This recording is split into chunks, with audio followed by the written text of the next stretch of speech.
Rimane alto il gradimento dei veneti nei confronti del loro governatore Luca Zaia. Lo rivela Governance Poll 2017, la classifica sul gradimento degli amministratori stilata per il Sole 24 Ore. Al primo posto tra i presidenti di regione c'è dunque Luca Zaia con il 60% dei consensi. Al suo secondo mandato ha aumentato le preferenze del 10%. Già nelle precedenti edizioni della classifica, infatti, il governatore leghista aveva guadagnato i primi posti. Ora le preferenze nei suoi confronti sono addirittura aumentate. Ringrazio i cittadini, ha commentato Zaia, ma il più bel sogno credo di poterlo ritenere il grande calore che mi dimostrano le persone che incontro ogni giorno. Un traguardo che vuole condividere anche con la sua squadra, ha sottolineato, e tutta la maggioranza. Pur essendo un sondaggio, continua Zaia, credo che dimostri quantomeno che nella mia attività uso il cuore e che sto dedicando la mia vita al bene del Veneto.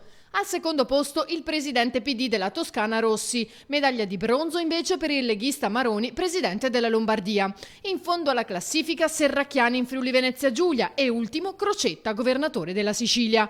Il risultato è stato ottenuto interpellando un campione di 1000 elettori in ogni regione, chiedendo loro giudizio complessivo sull'operato dei presidenti nell'arco del 2016. È stato anche chiesto, nel caso ci fossero state elezioni comunali o regionali, un giudizio favorevole o contrario in caso di voto.